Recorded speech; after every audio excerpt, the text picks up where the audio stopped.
Are low interest rates impacting on your investment returns? It's time to rethink. Rethink Investing creates wealth for clients through the strategic purchase of positively geared, high cash flow commercial property. Industrial properties, retail assets, or office spaces can be a smart investment option that produces significant and long-term return on investment. Rethink your investment options and look to commercial property. Learn more at rethinkinvesting.com.au. Rethink Investing, Australia's #1 commercial buyers agency. Welcome to the Smart Property Investment Show with your host, Phil Tarrant. Good day, how you going? Welcome to the podcast today, and we're firmly in investor story land. Covered a lot of ground so far this year. We've had CoreLogic people in, we've had some buyers agents in, we've had a couple of property investors in, and property investor stories are the stories that we love the most. It's what our listeners most like hearing. So it's a big focus for us over 2020 to get a lot more investors in the studio from all walks of life, all shapes and sizes. And if that sounds like you and you want to come and have a chat with us, get in touch, editor at smartpropertyinvestment.com.au. Whether you got one property or 100 properties, largely irrelevant. Everyone's got a story to tell and we can all learn from each other. This whole peer-to-peer based learning is absolutely critical. So it's great for me to speak with investors from right across Australia, share their stories and hopefully make you a more informed property investor or think about things slightly different. In the studio with me today is Stuart Snell, property investor. How you going, Stuart? You well? Well, thank you, Philip. How are you? I'm pretty good. So you're a property investor? Well, I have been. Do you identify yourself being a property investor? I see it as the best pathway for wealth creation. Okay. And have been engaged in that since 1994. So you've been at it a while? I have. Okay. You're not that old. Well, at nearly 52, I'm not that old. You're not that old. But I made my first purchase in 95 and, still at it. Where was your first purchase? St. Peter's, right on the border. It was a little semi on the border of St. Peter's and Newtown in the west of Sydney. Still got it? No. I wish I did. Yeah, I bet you it's worth a few bucks these days. That would have been pretty grubby back then, like mid-90s sort of St. Peter's. And that's not a negative term, but it was pretty raw area back then. Well, my fiancée, who I'm still engaged to, or married to, I should say. So it's like engagement. She was somewhat reluctant to move from the north side, where we'd been living in an apartment, to St. Peter's, but I, back then, still have the same, principles in relation to property investment and convinced her that they were sound. And we moved and it was the start of a great journey. That's cool. So we'll get into some of those principles and how you go about investing. So how old were you when you first secured the semi in sort of St. Peter's? Oh, God. So if I'm 52 now, born in 1967, in 95, I would have been, 27 or something? Pretty young to be buying property first time around. Oh, really? Property investor. So look, I don't know. Back then it didn't seem so to be the case. Maybe it is now, Philip. Yeah. And was it an investment or you went and lived down there, the first property? We lived in it. There. Okay. Yeah. So that was the start of a property investment journey. If you fast forward to 2020, just to help me sort of shape the conversation today, how large is your portfolio? How many sort of properties or value of that is? Given my most recent purchase, I divested myself of 3 properties, 2 investment properties and an owner-occupied property about 3 years ago to push myself into my primary property investment where I am now. Okay. So you have an owner-occupied house now, principal place of residence? Yep. Is there other properties still in the portfolio? Not currently at the moment. Great. So you've used property investment as a vehicle to create capital to buy the home that you want to live in? Ultimately, yes. Okay. That's cool. Was that always going to be the strategy, or was it just when you ended up there you went, oh, that sort of worked? Well, I guess if we go back to St. Peter's, when I purchased that property, my mindset was more around what's the type of property that we see ourselves needing to live into in the short to medium term, but certainly not a property that we saw ourselves living in over the long term. And we used that as a basis to then go and target some areas that were affordable, that were achievable for us and still livable. And I would say on average about every 5 years, maybe 6 years, we've rolled over, we've sold and moved into another and kept going with a couple of investment properties being acquired on that journey as well. Just so to keep trading up to where you are now. Yeah. That's a good strategy, and it's obviously worked for you and you're happy with it. James is our producer. James, can you look up St. Peter's for me on smartpropertyinvestment.com to just give me those numbers? So I reckon you probably bought it pretty cheap, and when we run these numbers, how much I can tell you, we bought it for $195,000. And I looked up this property at 32 Brown Street, St. Peter's, recently, and from memory, it was over $1 million now. Okay. But from St. Peter's, we moved to Newtown and bought a double-fronted freestanding home in the middle of Newtown. There's not many of those around. The one at St. Peter's, I should say, we more than doubled our money on that one in 5 years. And then the one in Newtown, it was a much bigger home, or substantial home. When we sold it, it was the Newtown record at the time. Okay. Which was pretty lucky.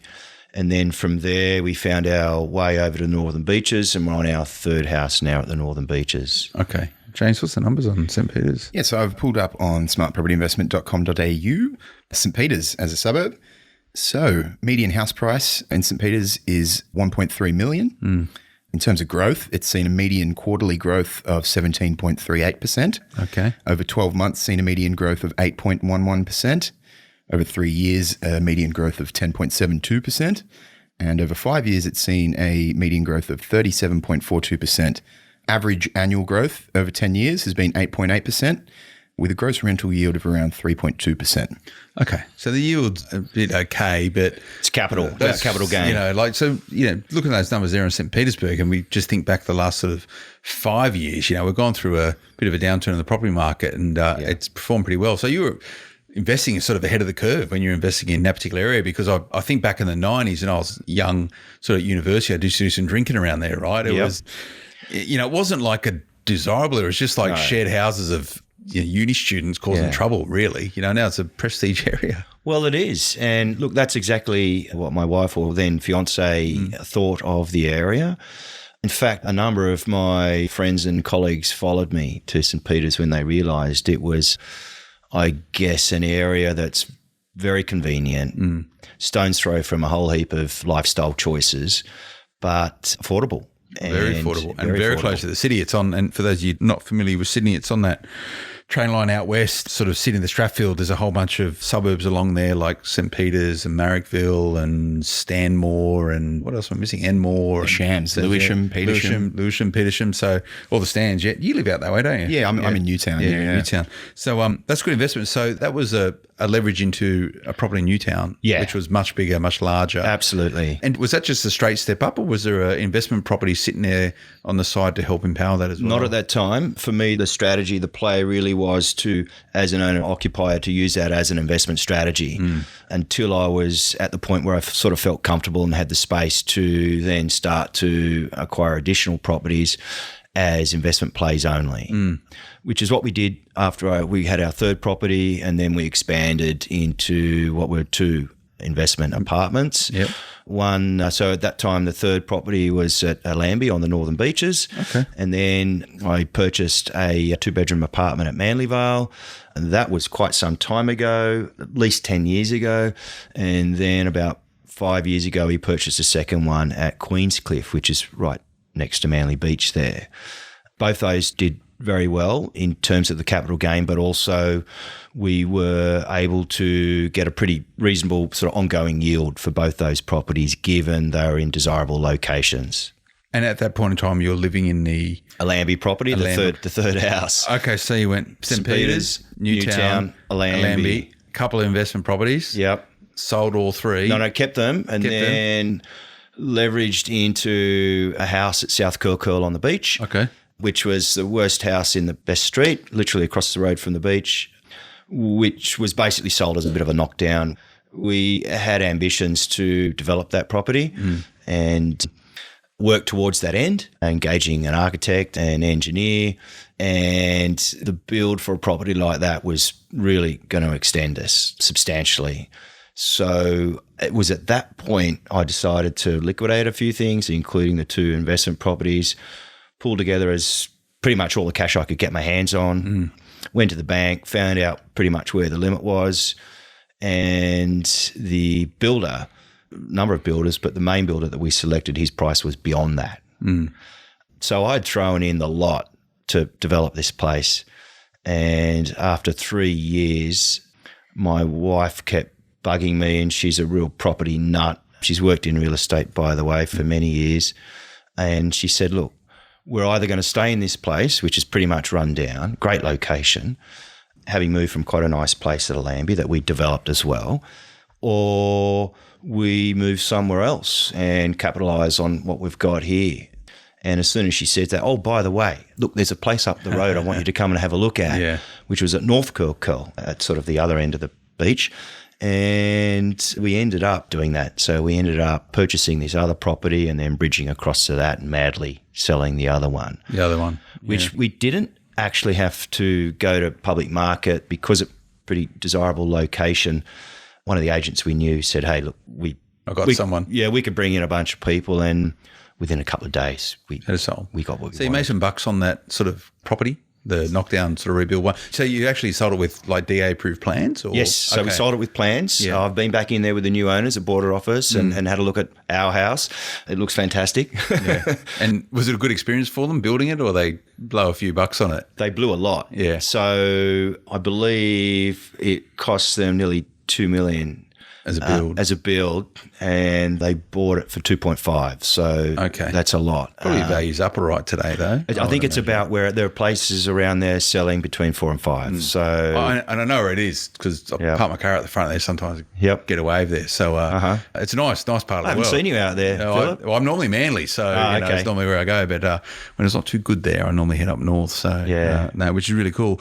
I want to have a chat about this strategy about sort of owner occupied, sort of trading up on your owner occupied with a bit of a connectivity with the investment properties. But just go to a break beforehand. Back in a moment. If you're a regular listener to the Smart Property Investment Show, then odds are you're already a property fanatic who loves hearing stories on investing from real people, the good, the bad and the ugly. Be with people just like you and join the group Passionate Property Investors on Facebook now. Become part of a community who know what to do and when to do it. And the time to do it is now. Passionate Property Investors. Tribe, tools and tips. Find us on Facebook today. Welcome back, everyone. Here with investor Stuart Snell. Now, did you go about this process of, buying Ida West, trading up to Newtown, heading up to Lambie, then into Queenscliff? How much of the tax considerations of doing it that way and getting not having to pay, exorbitant fees around capital gains and stuff, did your accountant sort of advise you or help you on this journey, or was that just a byproduct of where you ended up? No, it was definitely a thought-out process, Philip, and so everything was basically calculated. It's calculated risk. Yes, definitely tax considerations are a really important part of acquisitions and then ongoing, I guess, interest maintenance.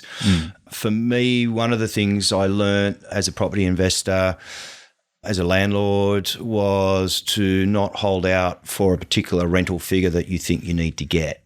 Numerous colleagues have done that and places have been empty for months and months and months, and that's just money going down the drain.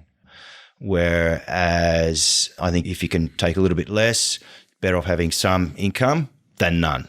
Depending on market conditions, I had one of those properties, there was, I wouldn't call it a glut, but the supply and demand equation was probably less in the favour of the landlord. And, I think that's a really important lesson that I learned was to don't hold out, get people in the door, do a shorter term lease, get some income in there.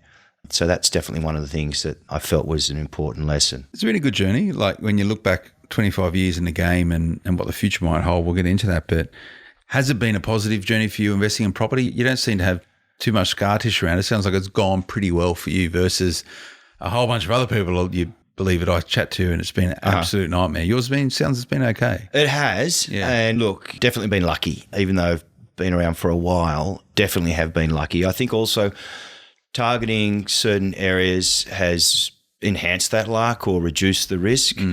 But timing, you can never really manage timing. No one really knows what's going to happen in the future with rates or sentiment across different markets. So I guess been somewhat lucky, but it's been a pretty conservative and sort of prudent approach, I would say, not too risky. Yes, we have divested just in the last couple of years to acquire this latest property, our 2 investment properties. But I think looking ahead, look, it's definitely going to, from my own perspective, and depending, there are markets within markets, but just looking around Sydney and particularly Northern Beaches, I think it's going to be a lot softer going forward, notwithstanding rates being at historic lows, and may even go lower, right? I mean, that really could happen. So they're saying at least 1 cut this year, maybe 2, right? I think so. I really do think so. But it only takes one big shock or, coronavirus to go really out of control, and then suddenly demand can be affected. Well, these are the things as investors you can't control, right? You're in the hands of a higher force. That's it. But you need to be aware of them. I think this is one of the things I've sort of learned. It's really useful just to be aware of those macro issues. For me and my wife, we've always, for investment and purchasing a primary residence as a very tax-effective means to generate wealth. For us, really targeting an area has been key for us. What we see as a desirable area. The main thing I think that we've always thought about is how will it resell, to be honest? Yeah. And then the livability, will it suit your own needs or the needs of others? Because the saleability or the resaleability is really where you want the widest market possible for that when that time comes up. And it might be when that time comes up that you do need to sell that and you've got a short-term time horizon. Not everyone's got, plenty of time to play out to get sort of the price they want. So that's certainly been one of those principles as well that we've sort of focused on. And then getting to know that market and just, swatting up on it. And immersing yourself in it. And when I look at the spread, once you've moved out of the inner west, Olympia Heights, Manly Vale, Queenscliff, that's a target area. Yeah, cool. Yes, absolutely. That's a pretty tight, if you think of that bubble there, you're right across that. So the Olympia decision was a very specific one. We could have sort of looked at lots of different areas across the Northern Beaches, but it was the one that was most undervalued at the time. You might want to have a look at that, James, what's happened to Olympia over the last 10 years. Yeah. Because I think you'll find the house that we sold there, which is true, actually sold for a suburb record. So it's 2 suburb records. It is. You must be buying some pretty nice property, right? Well, undervalued. Yeah. I mean, all of these. So you've done work on all of them, right? Every single one. Yeah, okay. We've had to modify, extend, or do major cosmetic style work. Yeah. Probably with the exception of the one that we're in now, North Curl, just cosmetic, minor cosmetic, but all the other ones was value-adding additions or enhancements. So this North Curl, I'm trying to picture where it is. I guess you head over the hill into DY, right? On the headland you're there. On the headland when you're out on your surfboard and you look up the North Curl headland. You're there, are you? There, yeah. Okay. I don't really like the people at North Curl personally. It's a bit aggressive up there. And having surfed at South Curly for a number of years, it's pretty bolshy down there too. Actually, it's better than over the hill, that's. Look, I've noticed over recent years, I've in fact backed off from surfing a fair bit because of that point that you just raised. It's just too crowded, too aggro, too much. Yeah. It's getting really crowded out there. Maybe there's some sort of index around property investment and surfing, right? Like, where to go. And you're better off just getting the car and going north a few hours and at least you get it uncrowded. But anyway, we digress. So that house you're in now, is that it for you guys? Is that you're happy, you're comfortable there? By no means. I mean, look, it's fantastic. It's great. But the reality is, in my 50s now, and 52, about to turn 53. I've got a daughter who's nearly 20 and a 13-year-old son, a bit of a spread there. But I would say 3 to 5 years. Okay. And then we'll look for a different option. I've already got some sort of ideas that might be outside of Sydney. Okay. Yeah. Sounds pretty good. Yeah. Olympia, you got it? Yeah, it's Olympia Heights, right? Yep. It is. Yeah. Yep. So Olympia Heights. What's the postcode, Olympia Heights? The postcode is 2100. Okay. So Olympia Heights has a median house price of 1.525 million. It's seen a median quarterly growth of 0.33%. Over 12 months, it has seen a negative 8.2% growth, so it's gone down a bit there. Probably because there were a couple of big sales just up the road, yeah. Over 3 years, median growth is 4.1%. Over 5 years, median growth is 38.67%. 10-year average annual growth of 6.87%. So just the last 12 months has seen a bit of a drop. I would expect that, yeah. Gross rental yield is about 2.85%. Yeah. It's understandable. It's pretty high. Mainly owner-occupiers around that way, isn't it? That's right. There wouldn't be a lot of rental homes around there. And I can't even think of any apartment accommodation there as well. Yeah, they're all sort of reasonably sized blocks. Yeah, we don't have unit data here, so that says something there. Let's have a chat about the future, Stuart, but before we do, just go to a quick break. Back in a moment. We get it. You're here listening to the Smart Property Investment Show and you're being interrupted by this ad. We value your ears just as much as your eyeballs, so we'll be quick. Join passionate property investors on Facebook today and we'll fill your Facebook feed with useful tips and tools, plus free education from industry experts and a tribe of people who get it. Passionate property investors. Find us on Facebook now. Welcome back, everyone. Here with Stuart Snell. We're chatting the surfing index and how it dictates property prices and don't go to DY Point, particularly when it's big. So what's the future look like? Where you are right now, you're going to do it again. You buy a couple of investment properties, buy well, cash the whole thing in and then head north. Is that the idea? I think you've probably summed it up, Philip. So I think we'd be looking to relocate somewhere up northern New South Wales and purchase somewhere there where we would potentially have a longer term horizon and to base, and then use some of that to leverage into some investment properties for the longer term income and capital gains potential benefits. And that's it in a nutshell, really. Yeah. It's not that complicated, right? It's not. You don't need to overcomplicate it. It's pretty simple. It just means you've got to buy well. You do, and you've got to invest time in it, I think. If that's something that you want to do, then I think the best thing is to commit to it and then do it. But if you don't commit to it, you won't do it. How have you gone through this journey securing finance? Like, what sort of work do you do? Has it been easy for you to get capital? Look, it has been, and I think probably because we've been able to not be super highly leveraged along the way, even though I guess, when I look back, we were. And also the mentality of banks, mainstream banks and others, because there was a lot of competition when I started out. You had all these weird little securitization lenders that came about that really did help make it easier to get access to debt.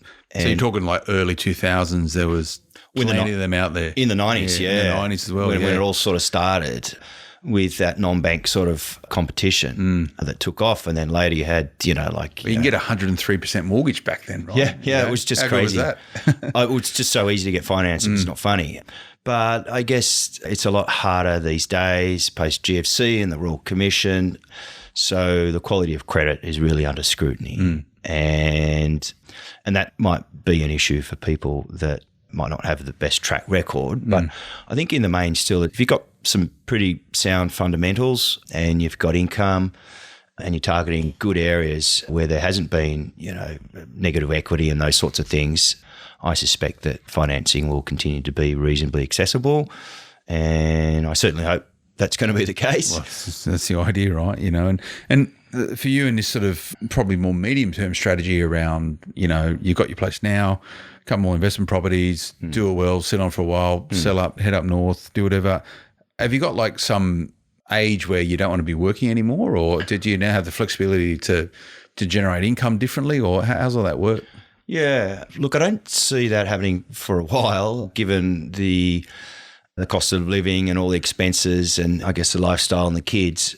But I would like to think, as I say, nearly 50, come 60, say in another 7 years, I'd like to sort of see myself being in a position where I don't have to work full time and work pretty hard. And I have been consulting on my own for the last couple of years, which has been great. It's been going really well with a strong pipeline of work.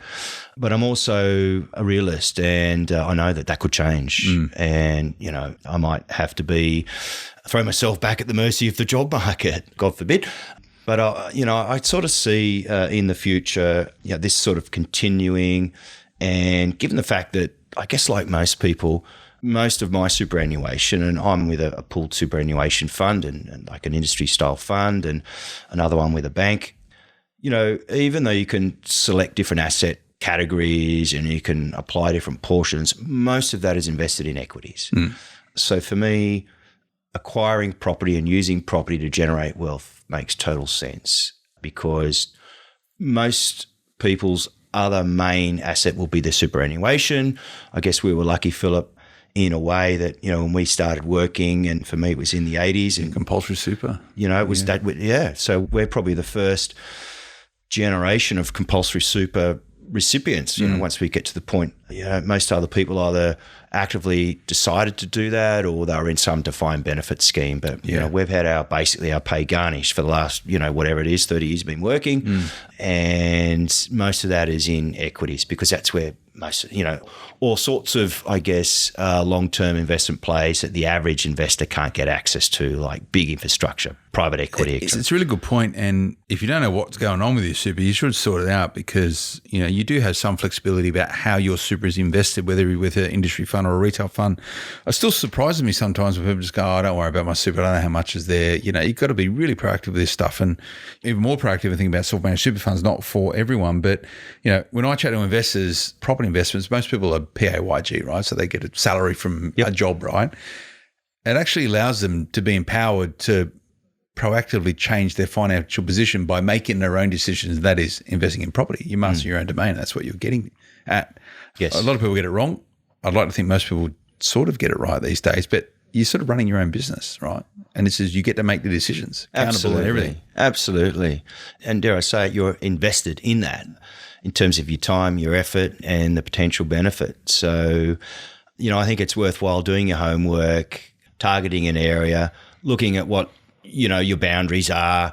For me also, I think as a landlord and investor, making sure that you got the right insurance, a good agent and a good, tax agent or accountant that can help you maximise the benefits that you can get from your property. So when you look at this strategy that you've got, you essentially just done it time and time and time again. You're through this journey the fourth time, I guess it would be. When you're investing, when you have investment properties, you can make them tax effective. There is a tax consequence to it. When you have a principal place of residence, you can't. I don't know. You're a consultant, so I imagine you're probably getting some benefits out of it if you've got a good accountant. But what sort of strategy are you taking in terms of paying down that debt on that principal place of residence? Is that primary for you, just to chip away at it so when you're ready to invest, you've got cash sitting there, or are you offsetting it, or how are you keeping that money liquid? Absolutely. So it's about reducing that as much as possible, given that is the tax-free asset. And while I don't have sort of got any capital or debt that's working towards an investment property, definitely applying that strategy, as you mentioned, to ready for the time when we can jump back in to acquire something other than an owner-occupied play. Yeah, when will that be, do you reckon? Yeah, as I was saying, I think I would say within 3 years. Okay. 3 to 5, maybe at a stretch. But for the investment property. Yeah. And you'll probably stay within the area. I think we'll synchronise a move from this place to another and then leverage into investment at the same time. Okay. So that I can make it sort of clean, because I think it's a geographic play for us as well. And I'll be targeting a completely different geographic area. And for me, I'd personally like to have access to my investment property rather than be buying in a city somewhere else. Or if I can't sort of drive to it, then you've got to be comfortable with it, right? It's just one of my own little... Whatever works for you. It's just horses for courses, right? It's really, well, when you do that, come and have a chat with us. It might be a little way away, but it'd be interesting to see how you go about doing it. I look forward to it. Yeah, really enjoyed the chat, Stuart. Thanks for your time, mate. Oh, you're most welcome. Thanks, Philip. I hope you enjoyed it, everyone. Investor Stories, as I mentioned at the start of the podcast, get in touch with us, the team, editor at smartpropertyinvestment.com.au or via social, Smart Property HQ, and all the different platforms. Send us a direct message. Check it out. Let's do it. It's pretty straightforward, isn't it, Stuart? It's coming on for a chat. It's it's pretty easy, everyone. Philip's a nice guy. He's not too scary. And James is a lovely host. He knows what he's doing. So remember to check out smartpropertyinvestment.com.au. And remember, if you've got any questions for us, we're going to do some Q&A sessions, episodes in a not-too-distant future. Wherever you're listening to this right now on smartpropertyinvestment.com.au, there's a big button that says Start Recording. Click that, record your message to us. We'll play it out on air, and myself, or we'll get some people who know about these things a lot more than I do to come and answer those. So we're going to do one of them shortly. So send them in. We've been getting them coming through. So thanks so much for participating. We want to get more. Let's get involved. I hope you enjoyed today's podcast. We'll be back again next time. Until then, bye-bye. The information featured in this podcast is general in nature and does not take into consideration your financial situation or individual needs and should not be relied upon. Before making any investment, insurance, tax, property, or financial planning decision, you should consult a licensed professional who can advise whether your decision is appropriate for you. Guests appearing on this podcast may have a commercial relationship with the companies mentioned.